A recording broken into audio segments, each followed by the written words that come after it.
So hello everyone. तो आज हम गियर ट्रेन्स पढ़ेंगे।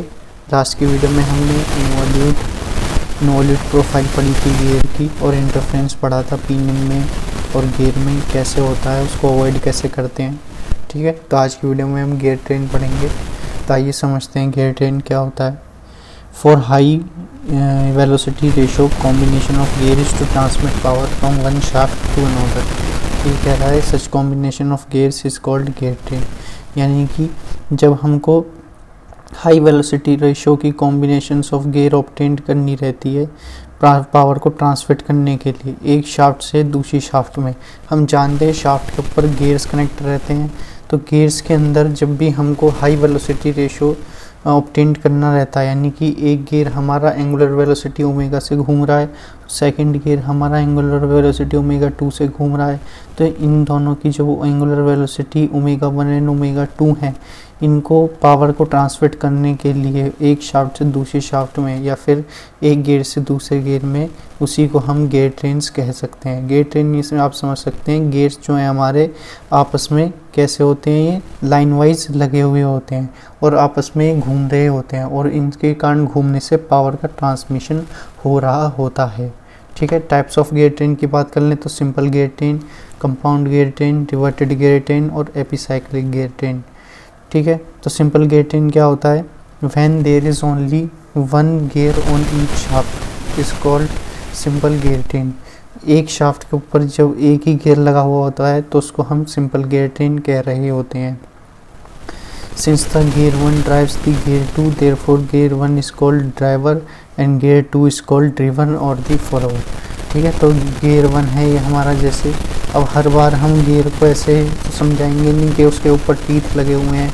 ठीक है, तो टीथ को हमने यहाँ पे एब्सेंट कर दिया है, जबकि ये गियर का नोटेशन है। ठीक है, आप समझ सकते हैं हमारा गियर 1 है, और गियर 1 को हमने मोटर से ड्राइव किया तो ये हो जाएगा हमारा ड्राइवर, और ये ड्राइवर जो है सेकंड गियर वाले को आप समझ सकते हैं गियर है, और ये पिनियन को ड्राइव कर रहा होगा तो ये हो जाएगा ड्रीवन, जिसको हम फॉलोअर भी कह सकते हैं। ठीक है, यानी कि फॉलोअर से भी नाम आप समझ सकते हैं, ये इसको फॉलो कर रहा है। जैसे जैसे ये रोटेट कर रहा है, सिमिलरली वैसे एंटी क्लॉकवाइज डायरेक्शन में ये रोटेट कर रहा है। दोनों की डायरेक्शन कैसी होंगी? अपोजिट रहेंगी। ये यदि क्लॉकवाइज डायरेक्शन में रोटेट कर रहा है तो ये वाला हमारा जो सेकंड गियर है ये हमारा एंटी क्लॉकवाइज डायरेक्शन में रोटेट कर रहा होगा। अब हम जानते हैं जो ड्राइवर है, ड्राइवर की एंगुलर वेलोसिटी ओमेगा 1 है, आरपीएम n1 है, और थिकनेस नंबर ऑफ टीथ जो हैं वो हमारे t1 है। सिमिलरली जो ड्रीवन है, ड्रीवन की एंगुलर वेलोसिटी ओमेगा 2 है। स्पीड की बात कर लें तो स्पीड आरपीएम स्पीड में है।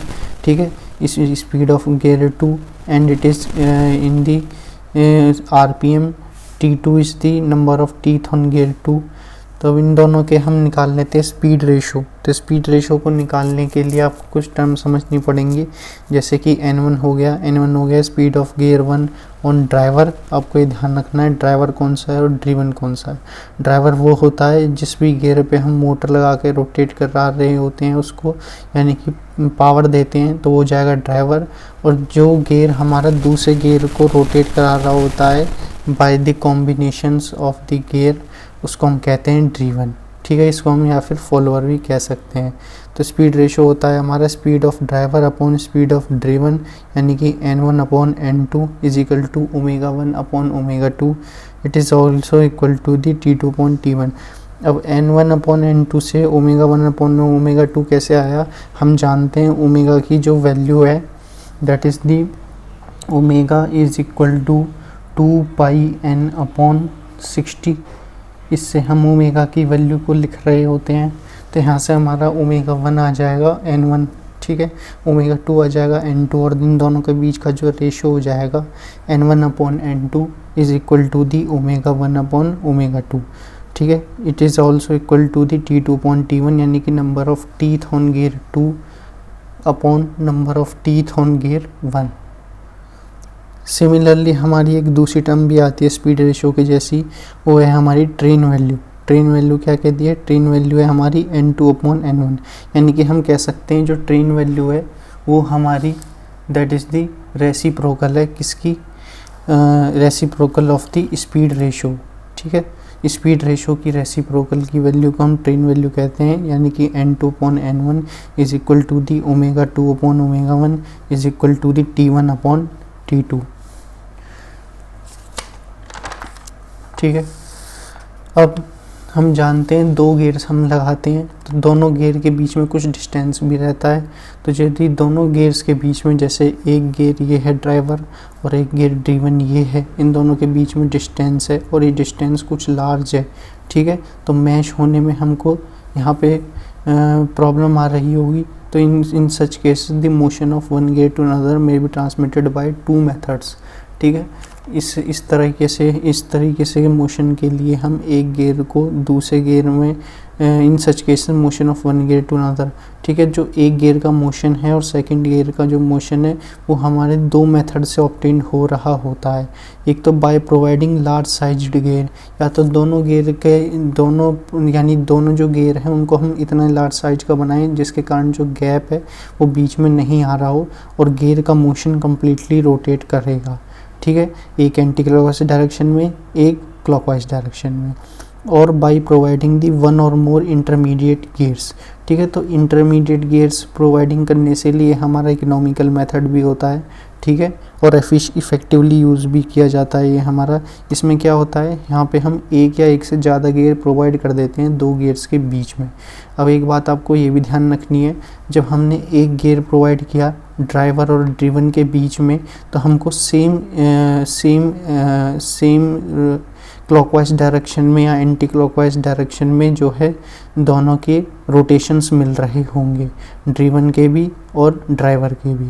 और जब हम यदि दो गियर प्रोवाइड कर देते हैं ड्राइवर और ड्रिवन के बीच में, तो या चाहे वो एंटी क्लॉकवाइज डायरेक्शन में हो या फिर क्लॉकवाइज डायरेक्शन में, दोनों की डायरेक्शन हमारी डिफरेंट हो रही होती है। अब यहाँ पे ये बता रहा है कि जैसे फर्स्ट मेथड इकोनॉमिकल है, अनइकोनॉमिकल है और इनकन्वीनियंट है because providing large size gear. तो इतने बड़े साइज गियर बनाना हमको लार्ज साइज के लिए हमारा अनइकोनॉमिकल मेथड है, क्योंकि हम नहीं बना पाते, मैन्युफैक्चरिंग में हमको डिफ़िकल्टी आ रही होती है लार्ज साइज गियर बनाने के लिए। Second method is economical and convenient. तो सेकंड मेथड जो है हमारा वो इकोनॉमिकल भी है और कन्वीनियंट भी है। If number of intermediate gears are odd, direction of driven and driver gear is same. यदि हमारे इंटरमीडिएट गियर्स हैं, इंटरमीडिएट गियर्स क्या होते हैं, इंटरमीडिएट गियर्स वो गियर्स होते हैं जो दो गियर के बीच में लगे हुए होते हैं। ठीक है, तो यदि हमारे number of intermediates gear odd हैं, यानी कि 1 है, 3 है, 5 है, 7 है, 9 है, ठीक है, इस तरीके से हैं, तो हमारी जो डायरेक्शन आएगी ड्राइवर की और ड्राइवर और ड्राइवर गियर की, वो हमारी सेम डायरेक्शन आ रही होगी। इस डायग्राम में भी आप देख के समझ सकते हो, जो ड्राइवर है और ड्रिवन की डायरेक्शन है वो हमारी सेम डायरेक्शन है। और जब हमारे या इंटरमीडिएट गियर्स इवन नंबर में लगे हुए होते हैं 2, 4, 6, तो हमारी जो डायरेक्शन आती है वो अपोजिट आती है। यहाँ पे ड्राइवर की डायरेक्शन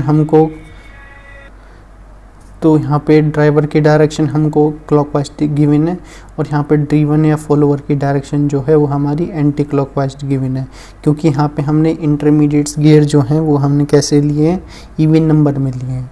ठीक है, अब उसके बाद हमारा एक फॉर्मूला आता है जो हम देख लेते हैं। As driving gear 1 is in mesh with the intermediate gear 2। ये बता रहा है कि जो हमारा 1 गियर है वो हमारा मैश कर रहा है 2 गियर से, यानी कि n1/n2 की वैल्यू हमारी इक्वल हो रही होगी T2/T1 से। आप इस डायग्राम में भी देख के आप समझ सकते हो, एक हमको ड्राइवर गिवन है और ये मान लिया हमने इंटरमीडिएट गियर है, ये दोनों आपस में मैश हो रहे हैं, यानी आपस में मिल रहे हैं और रोटेट हो रहे हैं।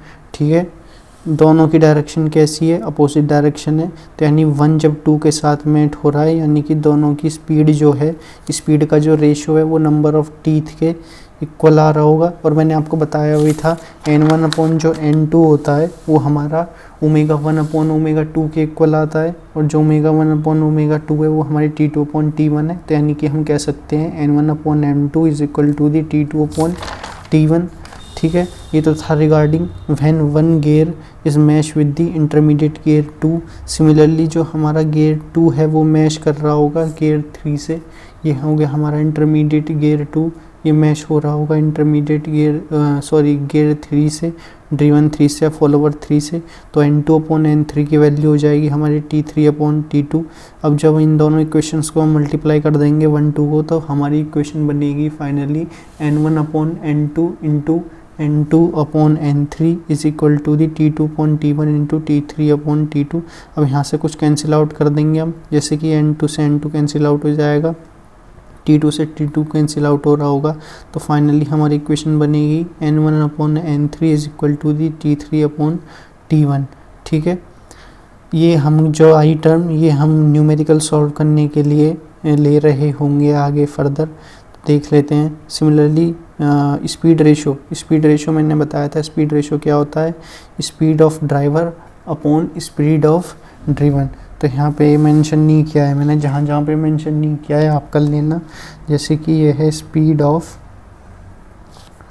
Driven is equal to the number of teeth on driven upon number of teeth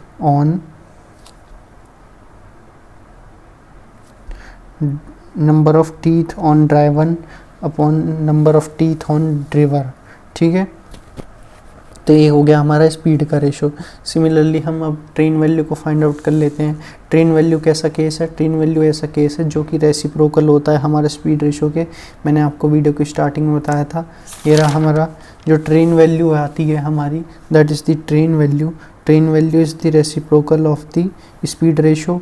तो ट्रेन वैल्यू हमारी आ रही होगी speed of driven upon speed of driver is equal to the number of teeth on driver upon number of teeth on driven. ठीक है। Speed ratio and train value in simple gear train is independent of the size and number of intermediate gears. यानी कि ये कह रहा है जैसे कि हमारी वैल्यू आई, हमने जो इंटरमीडिएट गियर लिया था 1 और 3 के बीच में इंटरमीडिएट गियर था हमारा 2, तो ये हमारा इंडिपेंडेंट ऑफ साइज है और नंबर ऑफ इंटरमीडिएट गियर्स के सिंपल गियर ट्रेन के अंदर ये हमारी स्पीड रेशो की वैल्यू और ट्रेन की वैल्यू ये हमारी इंडिपेंडेंट ऑफ साइज है। यानी कि कितने साइज का यहाँ पे हम लगा रहे होते हैं गियर, उससे हमारी इंडिपेंडेंट वैल्यू आ रही होती है। ठीक है। यहाँ पे हमको फ़र्क नहीं पड़ेगा हम कितने साइज का यहाँ पे गियर लगा रहे होंगे। आप यहाँ से भी देख के समझ सकते हैं, जो हमने इक्वेशन ली थी N1/N2 into N2/N3 is equal to T2/T1 into T3/T2। तो फाइनली जो हमारा N2 था, क्योंकि ये N2 हमारा इंटरमीडिएट गियर है 1 और 3 के बीच में, तो ये कैंसिल आउट हो रहा था। तो यानी कि ये हमारा इंडिपेंडेंट ऑफ द साइज है। ठीक है। सिमिलरली जो नंबर ऑफ टीथ थे वो भी हमारे कैंसिल आउट हो रहे थे। ठीक है। तो इसी पॉइंट का यही मतलब है। These intermediate gears are also called ideal gears. इनको हम आइडियल गियर भी कहते हैं, as they do not affect speed ratio और train value of the system. क्योंकि ये हमारे जो है बेसिकली स्पीड रेशो को, train value of the system को इफेक्ट नहीं कर रहे होते हैं। ठीक है। तो ideal gears are used for following two purposes. तो आइडियल गियर्स हम क्यों यूज़ करते हैं, आइए देख लेते हैं। तो आइडियल गियर्स हम यूज़ करते हैं basically to connect gears where large centre distance is required. जहाँ पे हमको लार्ज सेंटर डिस्टेंस रिक्वायर्ड होती है, उन दोनों गियर्स को आपस में कनेक्ट करते हैं। ठीक है। To obtain desired direction of motion of the driven gear, that is clockwise और एंटी क्लॉकवाइज। हम जानते हैं जो डायरेक्शन ऑफ मोशन है ड्रिवन गियर का, वो हमारा क्लॉकवाइज भी हो सकता है और एंटी क्लॉकवाइज भी हो सकता है। तो उसके मोशन को ऑब्टेन करने के लिए, उसकी डायरेक्शन ऑफ मोशन को ऑब्टेन करने के लिए ड्रिवन की को हम यूज कर रहे होते हैं आइडियल गियर्स का। ठीक है। तो यदि एग्ज़ाम में पूछ ले 2 मार्क्स में आइडियल गियर्स का हम क्यों यूज़ करते हैं, तो आइडियल गियर्स का हम यूज़ करते हैं जिसके कारण जो लार्ज सेंटर डिस्टेंस है वो आपस में दोनों गियर्स की वो कनेक्ट हो जाए। ठीक। और नंबर 2, जो desired of the motion of the driven gear है वो हमारा क्लॉकवाइज डायरेक्शन में भी हो सकता है और एंटी क्लॉकवाइज डायरेक्शन में भी हो सकता है। ठीक है। इसलिए हम आइडियल गियर्स का यूज़ कर रहे होते हैं। So this is regarding simple gear train. अब बात कर लेते हैं compound gear train. Compound gear train क्या होते हैं, ठीक है। तो when there are more than one gear on shaft it is called compound gear train. जब एक शाफ्ट पे एक से ज़्यादा गियर्स लगे हुए होते हैं तो उसको हम कंपाउंड गियर ट्रेन से रिप्रेजेंट कर रहे होते हैं, ठीक है। जैसा कि आप यहाँ पे देख के समझ सकते हो, ये हमारा ड्राइवर है। ड्राइवर क्यों कहेंगे हम इसे, ये नंबर 1 गियर है हमारा। गियर को हमने मोटर से रोटेट कराया तो ये हो जाएगा हमारा ड्राइवर, ठीक है। ये ड्राइवर हमारा सेकंड गियर को रोटेट करा रहा होगा, और हमारा जो थर्ड गियर है वो हमारा इसकी शाफ्ट पे कनेक्टेड है, ठीक है। यानी कि नंबर ऑफ स्पीड का जो नंबर ऑफ स्पीड आ रही होगी सेकंड गियर की और थर्ड गियर की, वो हमारे इक्वल आएंगी, क्योंकि ये एक ही शाफ्ट पे 2 गियर कनेक्टेड है। सिमिलरली हमारे इस एक शाफ्ट पे 2 गियर कनेक्टेड हैं, दैट इज़ दी 4 और 5, यानी कि N4 is equal to the N5, और लास्ट में हमारा ड्रिवन है, ठीक। तो यहाँ से हम इस रेशो समझ लेते हैं। जब वन मैश कर रहा होगा सेकंड से, तो हमारा जो रेशो आएगा N1 अपॉन N2 का, वो इक्वल आ रहा होगा T2 अपॉन T1 के, यानी number of teeth on the gear 2 upon number of teeth on gear 1। Similarly when gear number 3 is mesh with the gear number 4, तो N3 upon N4 is equal to T4 upon T3। अब बात है आपको ये ध्यान रखनी है, हमने जैसे लिया यहाँ पे कि N3 अपॉन N4, तो यहाँ पे हमने N2 और N3 को क्यों नहीं लिया, यानी कि N2 और N3 को हमने यहाँ पे इसलिए नहीं लिया क्योंकि ये दोनों जो गियर्स हैं N2 और N3 ये हमारी एक ही शाफ्ट पे लगे हुए हैं।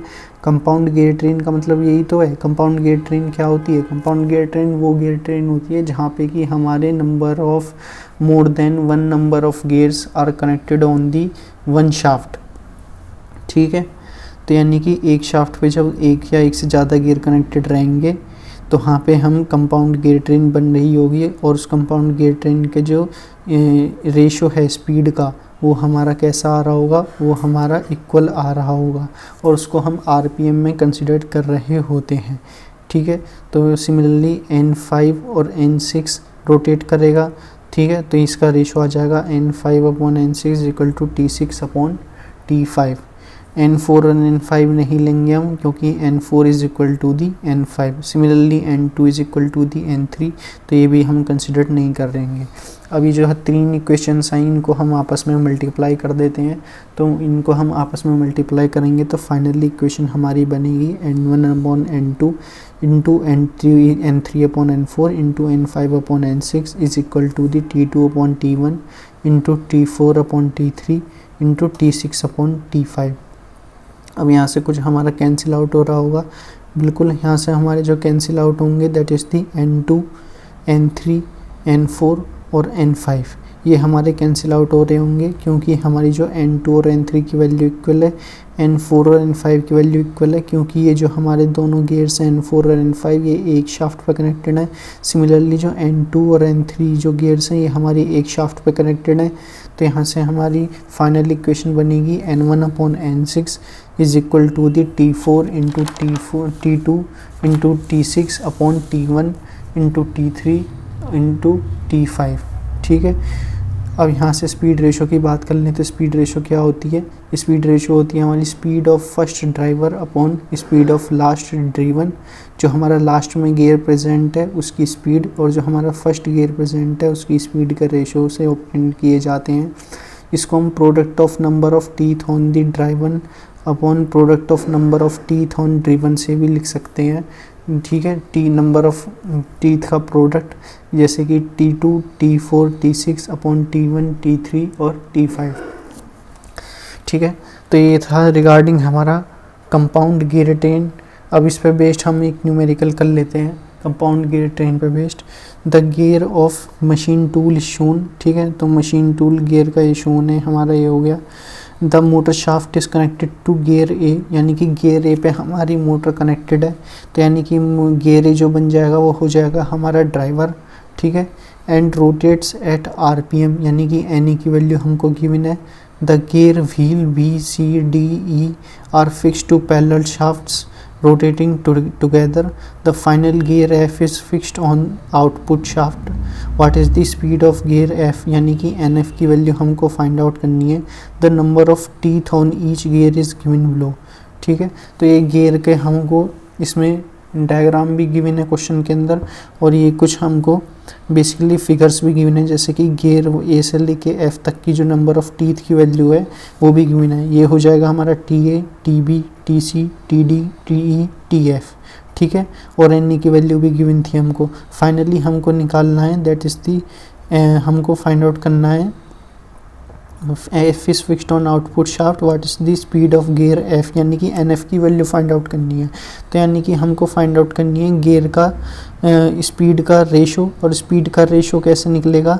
स्पीड का रेशो निकलता है हमारा, that is the speed of first driver upon speed of last driven, यानी कि NA अपॉन NF. और NA क्या है?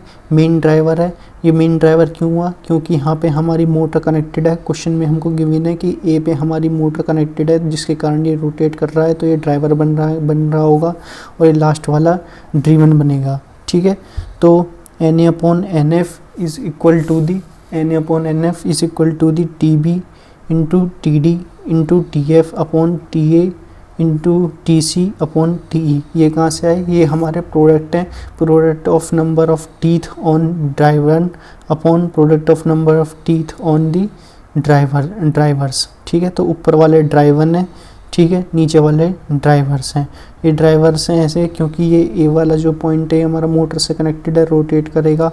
सिमिलरली जो हमारा पॉइंट सी है ये वाला भी ये डी को रोटेट करा रहा होगा. सिमिलरली जो पॉइंट ई है ये वाला हमको एफ को रोटेट करा रहा होगा. तो ये ड्राइवर के रेशो टीथ के मल्टीप्लिकेशन में आ जाएंगे, और जो बी, डी और एफ हैं ये हमारे ड्रिवन में आ जाएंगे. और हम जानते हैं जो इसके कंपाउंड गियर ट्रेन का ये एग्जांपल है, तो यहाँ से हमारी जो वैल्यू आ रही होगी that is the N B और एन सी इक्वल आएंगे, एन डी और एन इक्वल आएंगे, क्योंकि ये कंपाउंड गियर ट्रेन का एग्जांपल है. तो यहाँ पे हमारे जो वैल्यू आती है स्पीड रेशो की आरपीएम में जो गिवन होती है वो हमारी इक्वल आ रही होती है, क्योंकि हमारे जो एक से ज़्यादा गियर्स हैं वो हमारे शाफ्ट पे, एक ही शाफ्ट पे कनेक्टेड है. तो यहाँ से हमको ये क्वेश्चन में हमको गिवन नहीं था, ये मैंने आपको बता दिया है. कंपाउंड गियर ट्रेन में यदि आ जाता है पूछने के लिए, ठीक है, तो आप लिख सकते हैं. तो यहाँ से हमको बेसिकली NA अपॉन NF की वैल्यू फाइंड आउट करनी थी. तो यहाँ से हमको NA की वैल्यू गिवन है 975. तो यहाँ से हम NF की वैल्यू निकाल लेंगे 975 अपॉन 18 इंटू 75. 18.75 क्या है? 18.75 हमारा रेशो है किस का? That is the product of number of teeth on driven, product of number of teeth on drivers. ठीक है, तो यहाँ से हमारी NF की वैल्यू आ रही होगी 52 RPM. ठीक है, so this is regarding the compound gear train. ठीक है, तो आज की वीडियो में हमने समझा simple gear train, compound gear train, और उसके बेस्ड कंपाउंड गियर ट्रेन पे बेस्ड हमने एक न्यूमेरिकल भी सॉल्व किया. नेक्स्ट वीडियो में हम रिवर्टेड गियर ट्रेन पढ़ेंगे. ठीक है, तो इस वीडियो में हम इतना ही रखते हैं. Thank you.